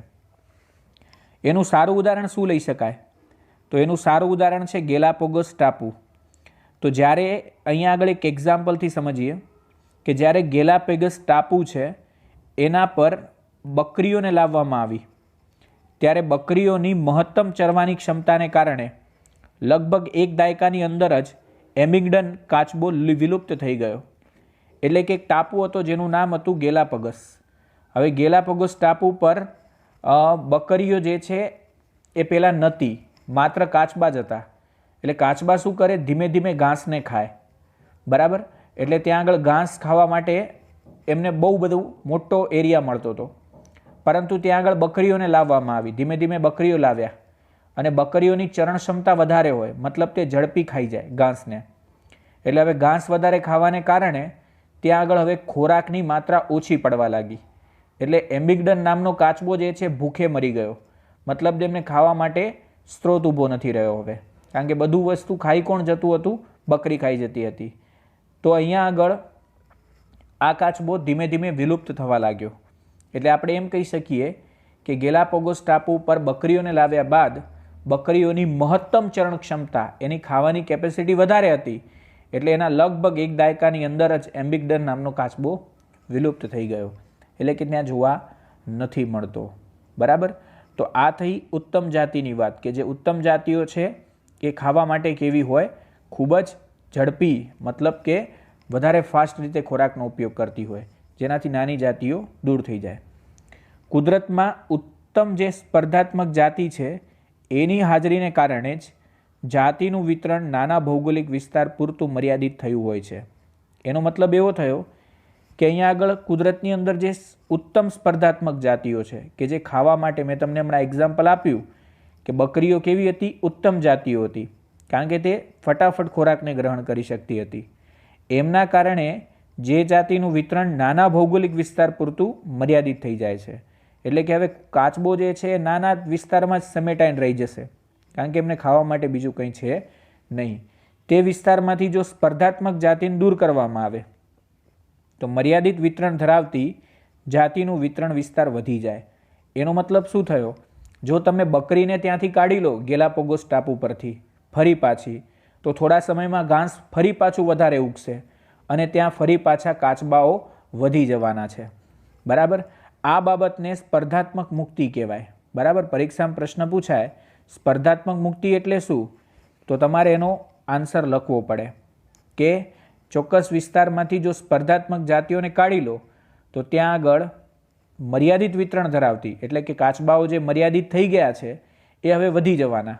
બરાબર, તો એમનો વિતરણ વિસ્તાર શું થઈ જાય? વધી જાય છે. આ બાબતને આપણે શું કહીશું? સ્પર્ધાત્મક મુક્તિ કહીએ છીએ. ઉદાહરણ તરીકે અહીંયા આગળ એક સારું એક્ઝામ્પલ આપ્યું છે. અહીંયા આગળ કાનેલના, પરીક્ષામાં પૂછાય એક વિસ્તાર છે જેનું નામ છે કાનેલ. તો કાનેલના લાવણ્યમય ક્ષેત્ર પ્રદેશો છે. બરાબર, એમાં એ દર્શાવ્યું કે સ્કોટલેન્ડના પથરાળ સમુદ્ર તટના ભરતીયુક્ત, જેને આંતરજુવાળીય વિસ્તાર કહેવાય. બરાબર, એમાં મોટા અને ઉત્તમ બાર્નેકલ જોવા મળે. બરાબર, એને આપણે નામ આપ્યું છે ઉત્તમ બેલેનસ બાર્નેકલ. આ બેલેનસ બાર્નેકલ કેવા છે? પ્રભાવી છે, એટલે કે એમની સંખ્યા વધારે હોય. બરાબર, તેમના દ્વારા નાના ચેથેમેલસ બાર્નેકલ તે ક્ષેત્રમાંથી દૂર કરાયા. એટલે કે અહીંયા આગળ પ્રભાવી કયા હતા? તો બેલેનસ બાર્નેકલ. એ બેલેનસ બાર્નેકલને જ્યારે લાવવામાં આવ્યા તો જ્યારે નાના નાના ચેથેમેલસ જે નામના બાર્નેકલ હતા એ ત્યાંથી દૂર થઈ ગયા, કારણ કે અહીંયા આગળ મોટી માત્રામાં ખોરાક ગ્રહણ કરવાની ક્ષમતા ધરાવતા બાર્નેકલ કયા હતા? તેને આપણે બેલેનસ બાર્નેકલ કહીએ. અને નાના જે છે એમના આગળ ટકી ના શક્યા. એટલે નાના જે બાર્નેકલ હતા જેને આપણે ચેથેમેલસ કહીએ, એ ચેથેમેલસ આ ક્ષેત્રમાંથી ધીમે ધીમે દૂર થવા લાગ્યા. બરાબર, એટલે કે એમની મર્યાદિત ક્ષેત્રમાં તે રહી ગયા. માંસાહારીઓ કરતાં તૃણાહારીઓ અને વનસ્પતિઓમાં સ્પર્ધાને કારણે વધુ પ્રતિકૂળ અસર પામે છે. બરાબર, તો અહીંયા પ્રશ્ન પૂછાય કે સ્પર્ધાની આંતરક્રિયાઓ વર્ણવો, તો તમારે આટલે સુધી સ્પર્ધાની આંતરક્રિયાઓ શું કરવાની છે? લખવાની છે. પરંતુ આની અંદર જ એક પેટા પ્રશ્ન છે કે સ્પર્ધક નિષેધનો નિયમ કોને કહેવાય? હવે આપણે સ્પર્ધક નિષેધનો નિયમ સમજીએ. બહુ અગત્યનો છે અને આવડે એવું છે, અને પરીક્ષામાં તમને પૂછાય તો આવડે એવું. મોસ્ટ આઈએમપી કહી શકાય, એક્ઝામ માટે ખૂબ જ અગત્યનો છે, ધ્યાન રાખજો. હવે સવાલ થાય કે સ્પર્ધક નિષેધનો નિયમ શું અને કોને આપ્યો? તો અહીંયા એક વૈજ્ઞાનિક છે જેમનું નામ તમે યાદ રાખશો, ઘોષ. બરાબર, તો આ ઘોષ નામના વૈજ્ઞાનિકે સ્પર્ધક નિષેધનો નિયમ આપ્યો હતો. બરાબર, અને સ્પર્ધક નિષેધનો આ જે પ્રિન્સિપલ હતો, નિયમ હતો, એ આ રીતનો છે. એક જ પ્રકારના સ્ત્રોત માટે સ્પર્ધા કરવાવાળી બે નજીકની સંબંધિત જાતિઓ અનંતકાળ સુધી એક સાથે રહી શકતી નથી કે સહઅસ્તિત્વ ધરાવતી નથી. હવે એમને બહુ સારી વાત કરી હતી કે અહીંયા સ્ત્રોત એક જ છે. દાખલા તરીકે ખાવા માટેનો એક જ સ્ત્રોત છે, ઘાસ. બરાબર, તો અહીંયા ઘાસ ખાવાવાળા બે હતા, એક બકરી અને એક કાચબો. ખાલી ઉદાહરણ આપું છું. તો એક જ સ્ત્રોત છે, બકરી. બરાબર, અને કાચબો. બરાબર, બકરી અને કાચબો આ બંને એક જ સ્ત્રોત ખાવાવાળા છે, એક જ સ્ત્રોત માટે સ્પર્ધા કરે છે, અને એ છે ઘાસ. બરાબર, તો આ બંનેને તમે લાંબા ટાઈમ સુધી એકબીજા સાથે રાખી નહીં શકો. લોંગ ટાઈમ સુધી આ બંને એકબીજા સાથે નહીં રહી શકે, એવું સ્પર્ધક નિષેધનો નિયમ કહેતો હતો. એટલે એક જ પ્રકારના સ્ત્રોત માટે સ્પર્ધા કરવાવાળા બે નજીકની સંબંધિત જાતિઓ અનંતકાળ સુધી એકસાથે રહી શકતી નથી કે સહઅસ્તિત્વ ધરાવતી નથી. શા માટે? કારણ કે એમનો સ્ત્રોત એક જ છે, અને આપણે ખબર છે કે બકરીની ચરણ ક્ષમતા વધારે છે, એટલે કાચબો અહીંયા આગળ વિલુપ્ત જ થવાનો છે. બરાબર, પછી એમને શું કીધું? જ્યારે સ્ત્રોતો મર્યાદિત હોય, એટલે કે ઘાસ હવે ઓછી માત્રામાં છે, ત્યારે ઉત્તમ જાતિઓ સ્પર્ધા રૂપે નિમ્ન જાતિને વિલુપ્ત કરી દે. એટલે કે બકરી ઉત્તમ જાતિમાં આવે, એ ધીમે ધીમે કાચબાને શું કરી નાખે? વિલુપ્ત કરી નાખે. એટલે ઉત્તમ જાતિમાં બકરી લઈ શકાય અને નિમ્ન જાતિમાં કાચબો લઈ શકાય. બરાબર, તો ઉત્તમ જાતિઓ ધીમે ધીમે નિમ્ન જાતિઓને શું કરવા લાગે? વિલુપ્ત કરવા લાગે છે. બરાબર, એનું સારું એક્ઝામ્પલ ઓલરેડી મેં તમને ઉપર સમજાવી દીધું છે કે ગેલાપાગોસ ટાપુ પર બકરીઓને જ્યારે લાવવામાં આવી ત્યારે એક જ દાયકામાં એમિગ્ડન કાચબો વિલુપ્ત થઈ ગયો, બરાબર. કારણ કે અહીંયા આગળ ઉત્તમ જાતિ બકરી હતી અને નિમ્ન જાતિ કઈ છે? કાચબો છે, બરાબર. પરંતુ આપણે એવું ના કહી શકીએ કે કુદરતમાં આ પ્રકારના સ્પર્ધાત્મક બહિષ્કાર માટેના પુરાવો હંમેશા નિર્ણાયક જ હોય. એટલે કે આપણે એમ ના માની શકીએ કે બધામાં આવું જ થાય. સ્પર્ધા વિશેના વર્તમાન અભ્યાસ સ્પર્ધક નિષેધની નિયમની સર્વ માન્યતાને સંપૂર્ણ સ્વીકાર કરતો નથી, બરાબર. અહીંયા આગળ એવું પણ બને, બરાબર, કે આના સિવાય બીજી પણ કોઈ પ્રવૃત્તિ અપનાવવામાં આવતી હોય કે જ્યારે સ્પર્ધક નિષેધનો નિયમ શું થઈ જાય? ખોટો પડી જાય. તો એવો જ નિયમ નીચે પણ આપેલો છે જેનું નામ છે સ્ત્રોત વિભાજન, બરાબર. સ્ત્રોત વિભાજન બહુ અગત્યનો છે અને આવડે એવો રૂલ્સ છે. પરીક્ષામાં પૂછાય કે સ્ત્રોત વિભાજન આપણે શું દર્શાવે છે, તો સ્ત્રોત વિભાજન વિશે આપણે થોડી ઘણી ઇન્ફોર્મેશન અહીંયા આગળ લઈ લઈએ. હવે જો સ્ત્રોત વિભાજનમાં શું હોય, બહુ જબરજસ્ત ઉદાહરણ આપ્યું છે. અહીંયા આગળ કદાચ આપણે એવું કરીએ કે એક સ્ત્રોત છે, ધારો કે અહીંયા આગળ હું એક ચકલીઓની વાત કરું છું, બરાબર. એક ઝાડ છે અને ઝાડ પર ફળ છે, બરાબર. અને ચકલીઓની ત્યાં આગળ 5 જાતિઓ રહે છે. કેટલી? 5 જાતિઓ. હવે સ્ત્રોત તો એક જ છે અને આપણે ઉપર ભણી ગયા કે એક સ્ત્રોત માટે ઘણી બધી જાતિઓ જો સ્પર્ધા કરતી હોય તો ઉત્તમ જાતિઓ નિમ્ન જાતિઓને વિલુપ્ત કરી નાખે.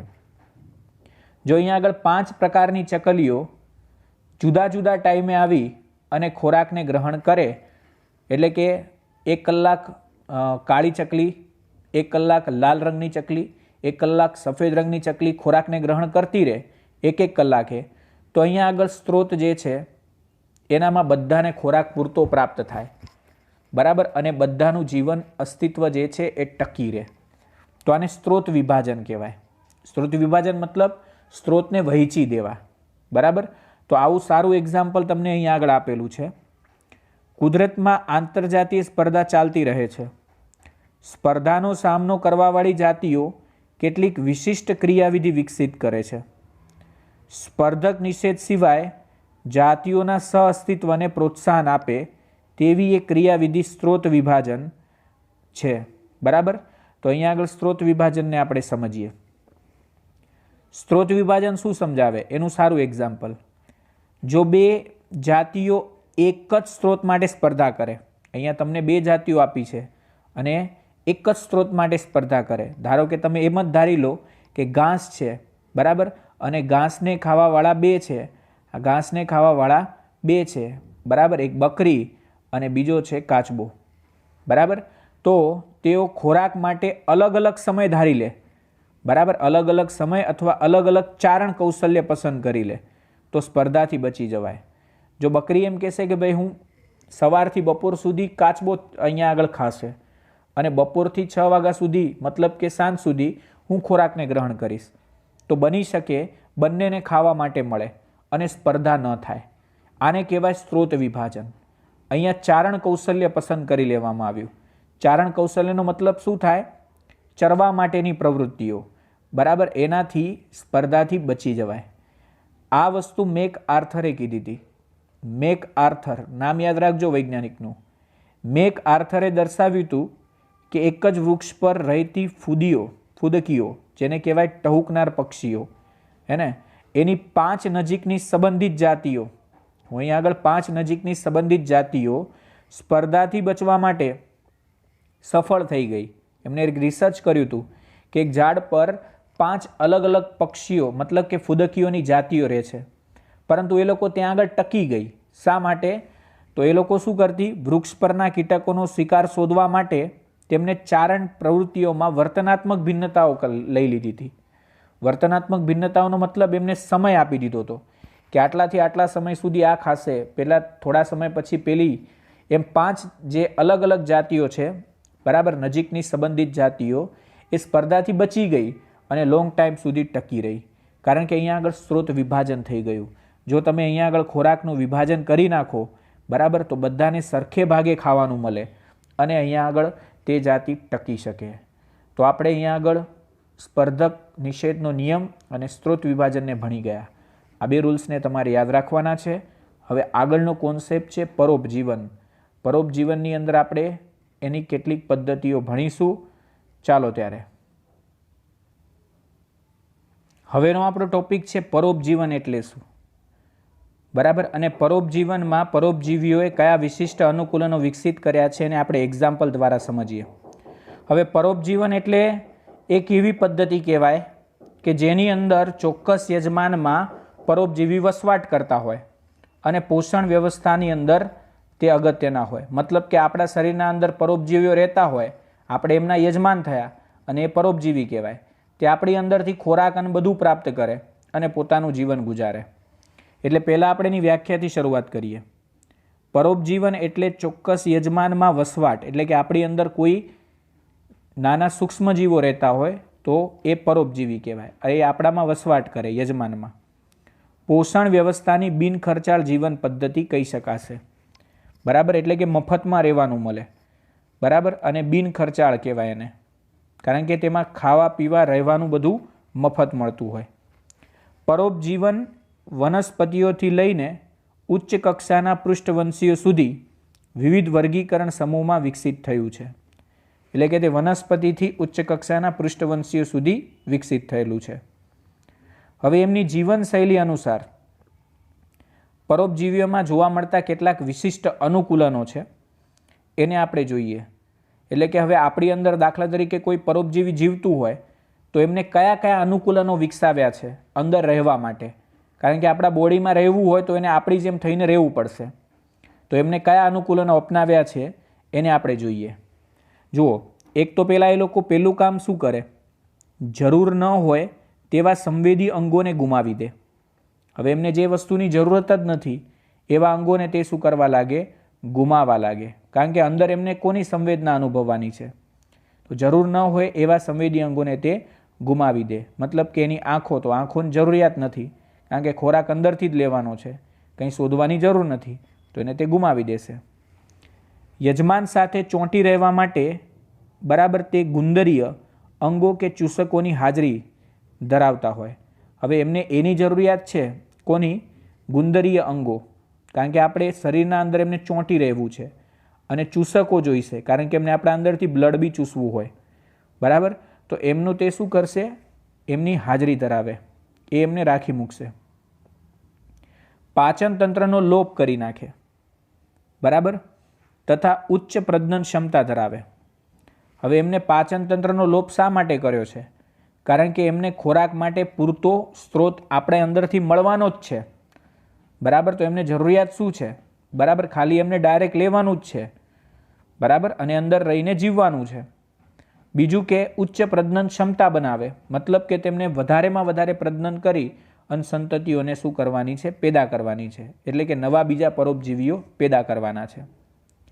બીજું, એક અથવા બે મધ્યસ્થ યજમાનો વચ્ચે, બરાબર, યાદ રાખજો, એક અથવા બે મધ્યસ્થ યજમાનો કે વાહકો સામેલ હોય તેવું જટિલ જીવનચક્ર, બરાબર, એવું શું કરે, તે જટિલ જીવનચક્ર પૂર્ણ કરવા માટે એમને કેટલીક પદ્ધતિઓ અપનાવી છે, બરાબર. હવે જુઓ, પ્રાથમિક યજમાન તેની પરોપજીવિતાને સાનુકૂળ બનાવે, બરાબર. બીજું કે પરોપજીવી માનવ યકૃત કૃમિ, સારું એક્ઝામ્પલ છે. પરોપજીવી માનવ યકૃત કૃમિ, જેને આપણે ટ્રીમેટોડ કહીએ, એનું બીજું નામ આપણે ફેસિયોલા પણ કહી શકીએ, ટ્રીમેટોડ. તેના જીવનચક્રને પૂર્ણ કરવા માટે બે મધ્યસ્થ યજમાન ગોકળગાય અને માછલી પર આધાર રાખે, બરાબર. તો અહીંયા આગળ આપણે યાદ રાખો કે યકૃત કૃમિ આપેલું છે, ટ્રીમેટોડ.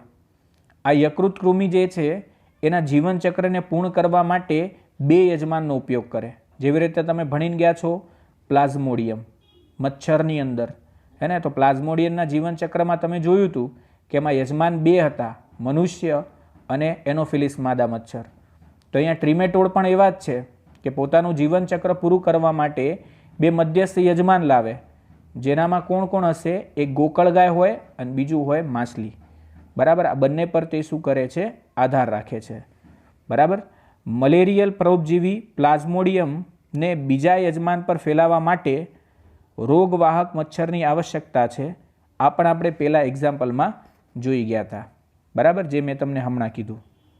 ચલો હવે આપણે અહીંયા આગળ એ જોઈએ કે શા માટે પરોપજીવીઓને વિશિષ્ટ ક્રિયાવિધિ વિકસિત કરવી પડે. મતલબ કે પરોપજીવીઓને શા માટે એવી વિશિષ્ટ ક્રિયાવિધિઓ વિકસિત કરવી પડે છે. પરોપજીવીઓ યજમાનને કેવી રીતે નુકસાન પહોંચાડે છે, સમજાવો. આવો પ્રશ્ન તમને પૂછાય તો આપણે અહીંથી લખીશું. ઘણા પરોપજીવીઓ એવા છે કે જે વિશિષ્ટ યજમાનની જાતિઓ પ્રમાણે વિકસિત થાય છે. ઘણા એવા પરોપજીવીઓ હોય કે જે યજમાનની જાતિઓ પ્રમાણે વિકસિત થાય. દાખલા તરીકે આપણે યજમાન છીએ તો આપણી અંદર રહેનારા ઘણા પરોપજીવીઓ એવા હોય કે આપણે જેમ જેમ ડેવલપ થતા જઈએ, જેમ જેમ આપણા શરીરનું તંત્ર બદલતું જાય, એમ એમ એ લોકો વિકસિત થતા જાય. અને વિકસિત થવું જ પડે, નહીંતર તો તે જીવી ન શકે આપણી અંદર. આ પ્રકારે યજમાન અને પરોપજીવીઓ સાથે જ તે વિકસિત થતા હોય છે, બરાબર.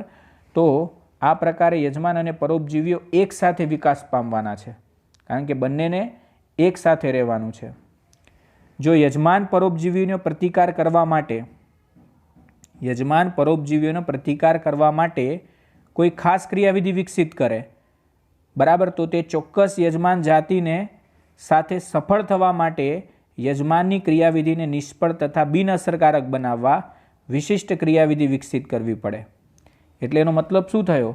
દાખલા તરીકે આપણે યજમાન છીએ અને આપણે પરોપજીવીના પ્રતિકાર માટે એટલે કે એમને નાશ કરવા માટે દવાઓ ખાતા હોઈએ, તો તે વધુને વધુ એવી પદ્ધતિઓ વિકસિત કરવા લાગે કે જેથી આપણે ખાધેલી દવાઓ સામે તે લડી શકે અને એની સામે ટકી શકે, બરાબર. તો એ કેટલીક એવી ક્રિયાવિધિઓ વિકસાવે છે કે જેના કારણે તે બચી જાય અને તે આપણી અંદર રહેતા હોય. પરોપજીવીઓ યજમાનને વિવિધ રીતે નુકસાન પહોંચાડે છે, બરાબર. એટલે કે એમની નુકસાન પહોંચાડવાની પદ્ધતિઓ અલગ અલગ છે. યજમાનની ઉત્તરજીવિતામાં પણ તે શું કરે છે? ઘટાડો કરે. એટલે એમના જીવન ક્ષમતામાં પણ તે ઘટાડો કરે. યજમાનની વૃદ્ધિ અને પ્રજનન ક્ષમતાને પણ ઘટાડે અને વસ્તી ગીચતામાં પણ તે શું કરે છે? ઘટાડો કરે, બરાબર. કારણ કે પ્રજનન ક્ષમતા ઘટે તો અહીંયા આગળ જન્મદર કેવો આવવાનો? નીચો આવશે. યજમાનને શારીરિક રીતે તે કમજોર પણ બનાવી નાખે, બરાબર. યજમાનને પરભક્ષણ માટે વધુ અસુરક્ષિત બનાવે, બરાબર. તે બીજાને ખાવા માટે તે કેવું બનશે? અસુરક્ષિત બનાવશે, બરાબર. કારણ કે તે ઓલરેડી કોઈ એક રોગથી પીડાઈ રહ્યો છે. તો આ હતું પરોપજીવી યજમાનને કેવી રીતે નુકસાન પહોંચાડે, એના કેટલાક સ્ટેપ. પણ હવે આપણે એ જોઈએ કે પરોપજીવીના પ્રકાર કયા કયા હોય. પરોપજીવી એક સિંગલ ટાઈપના નથી, પરોપજીવીના જુદા જુદા પ્રકારો પણ છે અને એ પ્રકારોને આપણે અહીંયા આગળ સમજવાના છે. જો પરોપજીવીના પ્રકાર જોવા જઈએ તો તે મુખ્યત્વે બે પ્રકારના હોય, બરાબર. એટલે કે તે બે ટાઈપના છે. એક તો છે બાહ્ય પરોપજીવી અને બીજા છે અંતઃપરોપજીવી. હવે તમને બધાને ખબર છે કે બાહ્ય પરોપજીવી કેવા હોય? જે યજમાન સજીવના બાહ્ય સપાટી પર રહીને જીવે, અને અંતઃપરોપજીવી અંદર રહીને જીવે. બાહ્ય પરોપજીવી જે છે એ યજમાન સજીવની બાહ્ય સપાટી પર આહાર પૂર્તિ માટે આધાર રાખતા પરોપજીવીઓને બાહ્ય પરોપજીવી કહેવાય. એટલે કે તે બહાર રહીને જીવવાવાળા છે. ઉદાહરણ શું છે? મનુષ્ય જે છે, મનુષ્ય પર જૂ હોય, તમને ખબર છે જૂ બહાર જ હોય. માંકડ, ચાંચડ, બરાબર. અને કૂતરાઓ પર બગાઈ જે લાગે, બગાઈ મતલબ નાની નાની એક જીવાત કહેવાય કે જે એના પરથી બ્લડને ચૂસતી હોય, તો તે બહારથી શું કરે છે? ખોરાક મેળવે છે. તો આને બાહ્ય પરોપજીવી કહી શકાય. બીજી સારું એક્ઝામ્પલ શું કહી શકાય? એનું સારું એક્ઝામ્પલ છે ઘણી સામુદ્રિક માછલીઓ, બરાબર, જેને આપણે કોપેપોડ્સ નામના અરિત્રપાદ દ્વારા અસરગ્રસ્ત થાય છે. એટલે કે એનો મતલબ શું થયો? ઘણી સમુદ્રની એવી માછલીઓ છે કે એમના પર બહારના, એમના શરીર પર બહાર પર કોપેપોડ્સ નામના અરિત્રપાદ ચોંટી જાય, બરાબર. આ જે અરિત્રપાદ જે છે એમનામાંથી બ્લડને શું કરતા હોય? શોષી લેતા હોય, બરાબર. તો તે બાહ્ય પરોપજીવી થયા. કોણ? કોપેપોડ્સ. પછી અમરવેલનું સારું એક્ઝામ્પલ તમે સાંભળ્યું જ હશે. અમરવેલ એક પરોપજીવી વનસ્પતિ છે. ઉદ્વિકાસ દરમિયાન તેને શું કરી નાખ્યા? પર્ણો અને હરિદ્રવ્યને ગુમાવી દીધા. જ્યારે તે ઇવોલ્યુશન પામતી હતી ત્યારે એના પર્ણો એમને ખેરવી નાખ્યા અને એના અંદરથી હરિદ્રવ્યો દૂર કરી નાખ્યા. હવે એમની પાસે નથી પર્ણો કે નથી હરિદ્રવ્ય, તો તે શું કરશે? બીજી વનસ્પતિના અંદરથી તૈયાર ખોરાક મેળવે અને પોષણ મેળવતી હોય. બરાબર? તો એમને શું કર્યું? તે સામાન્ય રીતે વાડ એની અંદર ઉગતી વનસ્પતિઓ પર ઉગી તેમનામાંથી તે શું કરતી હોય? પોષણ મેળવી લેતી હોય. એટલે તેને આપણે બાહ્ય પરોપજીવીઓમાં મૂકીએ. પછી તમને બધાને ખબર છે કે માદા એનોફિલિસ મચ્છર, બરાબર, એને આ પ્રજનન માટે આપણા શરીરની જરૂર પડે અને શરીરમાં પણ રુધિરની. બરાબર?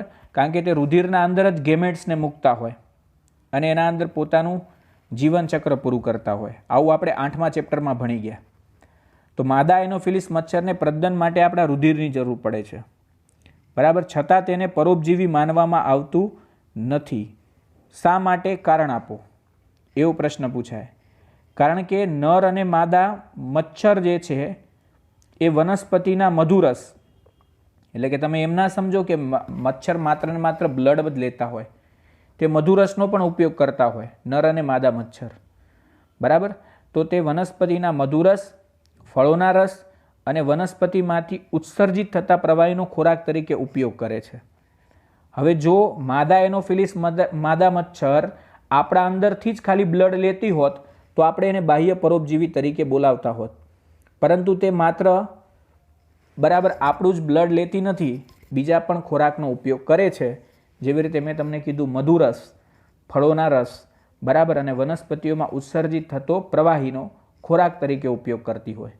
એટલા માટે આપણે એને શું નથી કહેતા? પરોપજીવી નથી કહેતા.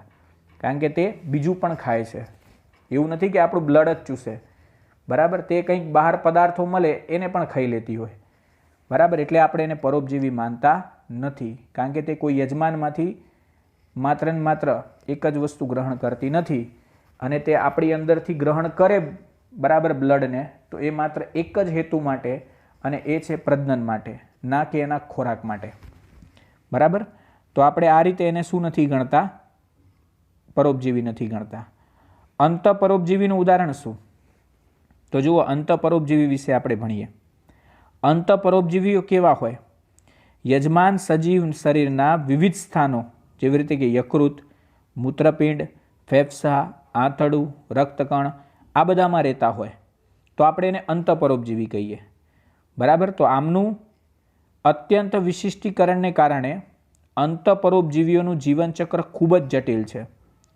એનો મતલબ શું થયો? કે આ લોકો અત્યંત વિશિષ્ટીકરણ પામેલા છે. બરાબર ને? એના કારણે આ અંતઃપરોપજીવીઓનું જીવનચક્ર ખૂબ જ જટિલ છે. મતલબ કે એનું જીવનચક્ર જટિલમાં ગણાય. બરાબર? કારણ કે એમને આપણી બોડીના અંદર રહીને જીવવાનું છે. બરાબર? અત્યંત વિશિષ્ટીકરણને કારણે તેમનું જીવનચક્ર જટિલ કહેવાય. તેમના બાહ્યકાર્ય, અથવા તો હું તમને એમ કહી શકું, બાહ્યકારકીય અથવા અંતસ્રચનાકીય લક્ષણો અત્યંત સરળ છે. બરાબર? એકદમ સિમ્પલ છે. તો પણ તેમની પ્રજનન શક્તિને તે બળ આપે છે. બરાબર? તેમની પ્રજનન શક્તિને તે શું કરે છે? બળ આપે છે. ઉદાહરણ શું કહી શકાશે? યકૃત કૃમિ, કરમિયું, પ્લાઝ્મોડિયમ, ફિલારિયલ કૃમિ, જે તમે 8મા ચેપ્ટરમાં ભણી ગયા. હે ને? તો આ બધા કેવા છે? અંતઃપરોપજીવીઓ છે કે જે અંદર રહીને શું કરે છે? જીવવાવાળા છે. હવે આપણે એ ટોપિકને સમજીએ કે અંડપરોપજીવન કોને કહેવાય. અંડપરોપજીવન શું છે અથવા અંડપરોપજીવન કોને કહી શકાશે? આ એક અલગથી છે, પરોપજીવનની અંદરનો ટોપિક છે, જેને આપણે અંડપરોપજીવન કહીએ છીએ. તો અંડપરોપજીવન એટલે શું? એવો પ્રશ્ન પૂછાય. પક્ષીઓમાં જોવા મળતા વિશિષ્ટ પરોપજીવીનું ઉદાહરણ આપો. હવે આ જબરજસ્ત એક્ઝામ્પલ છે. જો તમે આને સમજશો તો પરીક્ષામાં તમને ખૂબ જ સરળતાથી આવડી જશે આ કોન્સેપ્ટ. તો પક્ષીઓમાં જોવા મળતું આ વિશિષ્ટ પ્રકારનું પરોપજીવીનું ઉદાહરણ છે.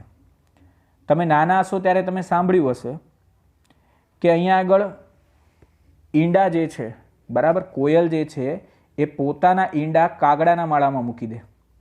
બરાબર? એટલે કાગડો તે ઈંડાને શું કરી દે? સેવી દે. પરંતુ અહીંયા આગળ શા માટે તે સેવતો હોય? કાગડાને તો એવું છે નહીં કે મારે કોયલના ઈંડાને સેવવા. પરંતુ કાગડા અને કોયલ બંનેના ઈંડા સરખા દેખાય. એટલે કોયલ શું કરે? ઈંડાને કાગડાના માળામાં મૂકી દે, ખબર ન પડે એ રીતે. એટલે કાગડાને તો એવું જ થાય કે ભાઈ આ મારા જ ઈંડા છે, કારણ કે કલર બધાના સેમ છે. અને એના કારણે કાગડો જે છે એ કોયલના ઈંડાને પણ સાથે સાથે સેવી નાખે પોતાના ઈંડા સાથે. તો આમ શું થાય? અંડ પરોપજીવન કહેવાય આને. આ એક એવી વ્યવસ્થા છે કે જે પરોપજીવન પ્રકારની છે, બીજા પર આધારિત થઈ ગઈ. કોયલ બીજા પર આધારિત થઈ ગઈ કે ભાઈ કાગડો જ મારા ઈંડા સેવે, ખબર ન પડે તે રીતે. એટલે અહીંયા આગળ આને આપણે અંડ પરોપજીવન કીધા. બરાબર? તો જુઓ, અંડ પરોપજીવનમાં એક જાતિના પક્ષી પોતાના ઈંડા તેના સંબંધિત યજમાન જાતિના માળામાં મૂકે. એટલે કે કોયલ પોતાના ઈંડા કાગડાના માળામાં મૂકી દે. યજમાન જાતિની માદા પોતાના ઈંડા સાથે અન્ય જાતિના ઈંડાનું પણ સેવન કરે. બરાબર? એટલે કે કાગડો જે છે, મતલબ કે કાગડો જે છે તે કોના? કોયલના ઈંડાને પણ સેવશે. ઉદ્વિકાસની જ્યારે પ્રક્રિયા ચાલતી હતી એ દરમિયાન પરોપજીવીના ઈંડા કદ અને રંગમાં યજમાનના ઈંડા સાથે મળતા આવે છે. એટલે કોયલના ઈંડા કાગડાના ઈંડા સાથે મળતા આવે. તેથી યજમાનના ઈંડાની સાથે વિકસિત થઈ જાય તો યજમાન પક્ષી દ્વારા વિજાતીય ઈંડાને શોધી કાઢવા તથા માળામાંથી નીકળી જવા માટે તક ઓછી થઈ જાય. બરાબર?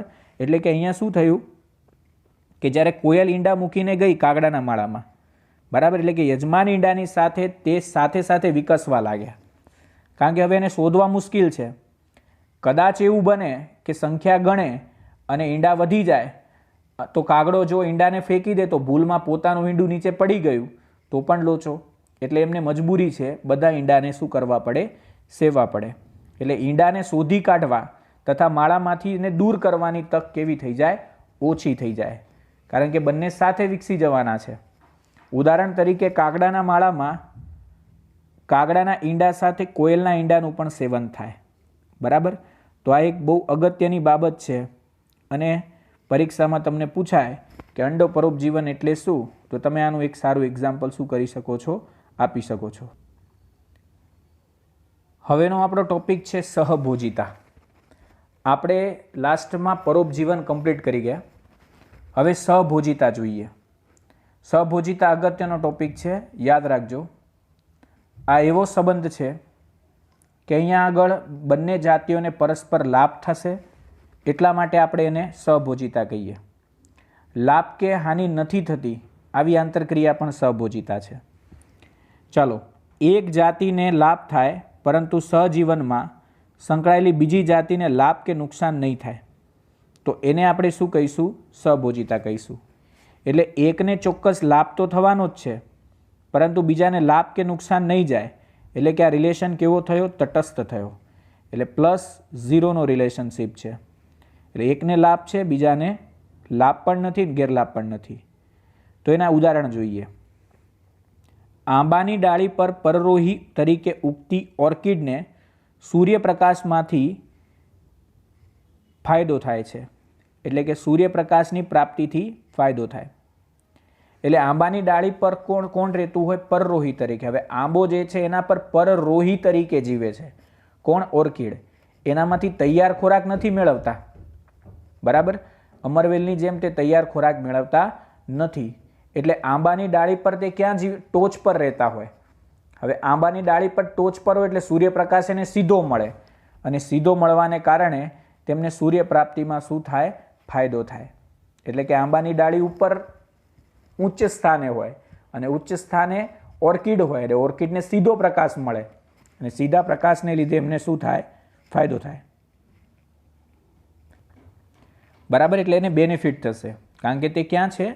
ટોચ પર રહેતા હોય એટલે ટોચ પર સીધો સૂર્યપ્રકાશ મળે. બીજું, આમાં શું થયું? આંબાને શું થયો? ફાયદો જ છે. આંબાને કોઈ ગેરલાભ નથી. બરાબર? કાં તો આંબાને લાભ પણ નથી પરંતુ ઓર્કિડને લાભ છે એટલે +0નો રિલેશનશીપ. બીજું કે વેલની પીઠ પર વસવાટ કરતા બાર્નેકલ. હવે વેલની પીઠ પર બાર્નેકલ વસવાટ કરતા હોય. બરાબર? તો અહીંયા આગળ વેલ માછલી જે છે, બરાબર, એને કોઈ લાભ પણ નથી. આપણે એમ કહી શકીએ બાર્નેકલને 2 વસ્તુ મળે. આખા દરિયામાં ફરવા મળે મફતમાં. વેલને આનાથી કોઈ આપત્તિ નથી, એની પીઠ પર રહેવાના છે એટલે વેલને નથી લાભ કે નથી ગેરલાભ, પરંતુ બાર્નેકલને શું જોવા મળે? લાભ થાય. બરાબર? બીજું કૃષિ ક્ષેત્રવાળા ગ્રામીણ વિસ્તારમાં બગલા, તમને ખબર હશે કે જ્યાં આગળ ખેતી થતી હોય ત્યાં આગળ ગામડાના વિસ્તારમાં બગલા અને ચારણ કરતા પશુઓ એકબીજાની ગાઢ સહવાસમાં રહે. મતલબ કે જ્યાં ગાય કે ભેંસ ચરતી હશે એને કહેવાય ચારણ કરતા પશુઓ, એની સાથે બગલા ફરતા હોય.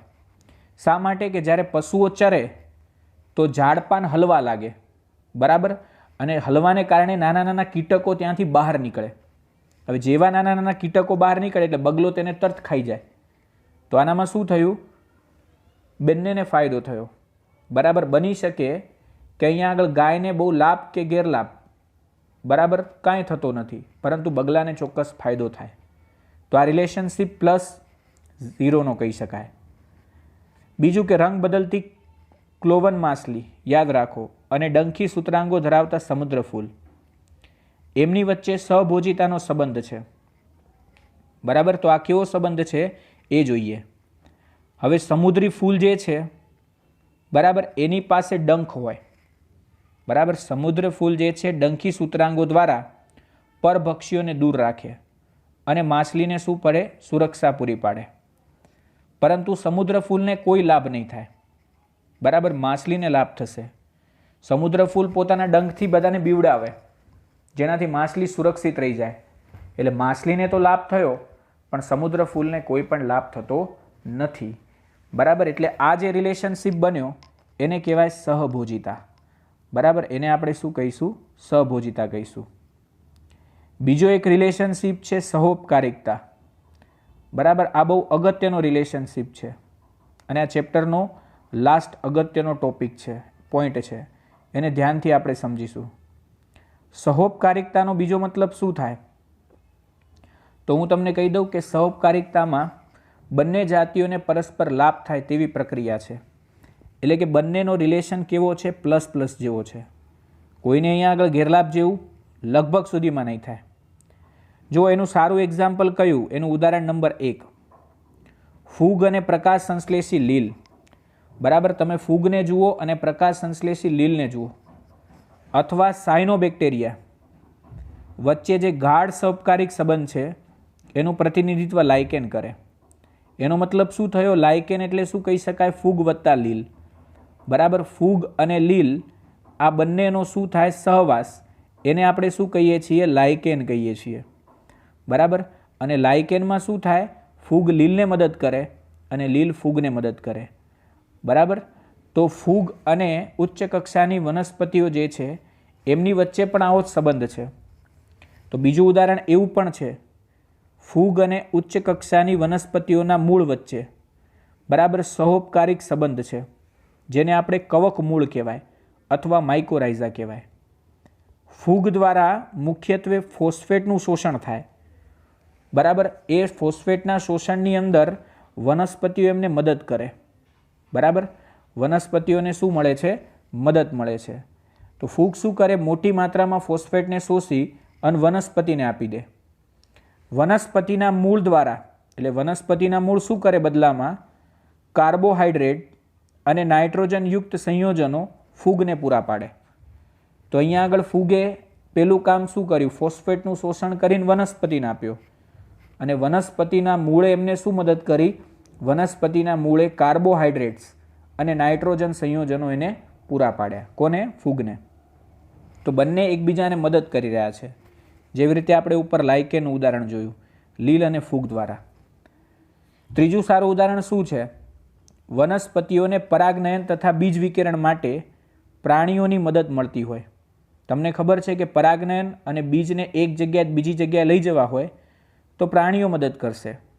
બરાબર, વનસ્પતિઓ પરાગવાહકોને પરાગ અને મધુરસ તથા બીજ વિકિરણોને રસાળ અને પોષક ફળોના સ્વરૂપમાં પુરસ્કાર આપે છે. એનો મતલબ શું થયો? કે અહીંયા આગળ જો પરાગનયન કરવું હોય તો કીટકોને આકર્ષવા પડે.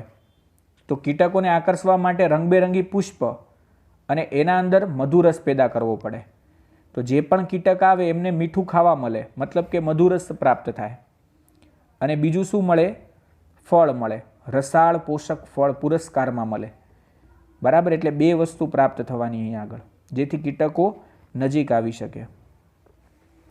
બીજું, અંજીરના વૃક્ષની ઘણી જાતિઓમાં ભમરીની પરાગવાહક જાતિઓ સાથે એકબીજાનો મજબૂત સંબંધ છે. તો જ્યારે તમે અંજીરનું વૃક્ષ જોશો એ અંજીરના વૃક્ષમાં ઘણી જાતિઓમાં ભમરીની પરાગવાહક જાતિઓની સાથે એકબીજાનો ખૂબ મજબૂત સંબંધ છે. શા માટે આવું બોલ્યો? કારણ કે અંજીરની જે જાતિ છે એ ફક્ત તેના સાથી ભમરીની જાતિ દ્વારા જ શું થવાની? પરાગિત થાય. બરાબર. ભમરીની જો અન્ય જાતિઓ દ્વારા અહીંયા આગળ પરાગનયન થાય તો અહીંયા પરાગનયન અનસક્સેસફુલ રહેશે. કહેવાનો મતલબ શું? કે ભમરીની એક ચોક્કસ જાત છે, એ જાત જ અંજીરમાં પરાગનયન કરી શકે, બાકી બીજી કોઈ પણ જાત એમાં પરાગનયન નહીં કરી શકે. ભમરીની અન્ય જાતિ દ્વારા બરાબર પરાગનયન નહીં થાય. માદા ભમરીના અંજીરના ફળોનો ઉપયોગ અંડ નિક્ષેપણ એટલે કે ઈંડા મૂકવાના સ્થાન તેમજ ફળની અંદર વિકાસ પામતા ડીંભોના પોષણ માટે પણ કરતી હોય છે. તો આ જે જાત છે કે જે શું કરે? અંજીરમાં પરાગનયન કરે છે. તો એ જાત શું કરવાની? અંજીરની અંદર જે ચોક્કસ પ્રકારના ફળો છે આ ફળોનો ઉપયોગ ઈંડા મૂકવા માટે કરે. એટલે ફળની અંદર વિકાસ પામતા જે ડીંભો છે એ પોષણ માટે પણ તેનો શું કરતા હોય? ઉપયોગ કરતા હોય. મતલબ કે અંદર વિકાસ પામતા ડીંભોના પોષણ માટે પણ તે ઉપયોગ કરતી હોય છે.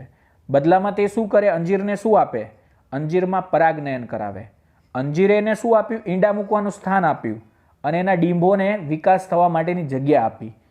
બરાબર. તો બંને એકબીજાને મદદ કરી રહ્યા છે. બરાબર.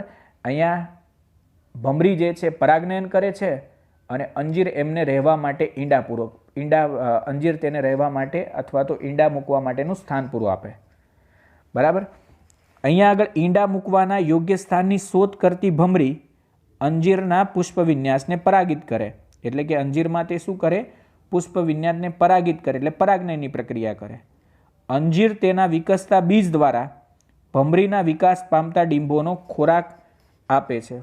બરાબર. તો અંજીર તેના વિકસતા જે બીજ છે એના દ્વારા ભમરીના વિકાસ પામતા ડીંભોને ખોરાક આપતું હોય. આમ બંને એકબીજાને શું કરતા હોય? હેલ્પ કરતા હોય, મદદ કરતા હોય છે. તો આ રિલેશન કેવો થયો? સહોપકારિકતાનો થયો. છેલ્લો લાસ્ટ ટોપિક કેવા ચેપ્ટરનો? ઓર્કિડમાં લિંગ કપટનું અનુકૂલન શું? એટલે ઓર્કિડમાં લિંગ કપટનું અનુકૂલન કેવું હોય? હવે આવો ડાયાગ્રામ જે છે એ ડાયાગ્રામ આપણી બુકની અંદર એટલે કે ટેક્સ્ટ બુકમાં આપેલો છે, તમે જોઈ શકો છો. કદાચ ન દેખાય તો તમે નેટ પર સર્ચ કરી શકો છો કે ઓર્કિડમાં લિંગ કપટનું અનુકૂલન એટલે શું. હવે જો ઓર્કિડ જે હોય ને, આ ઓર્કિડ વનસ્પતિ પુષ્પીય દેખાવની અજાયબ વિવિધતાઓ દર્શાવે છે.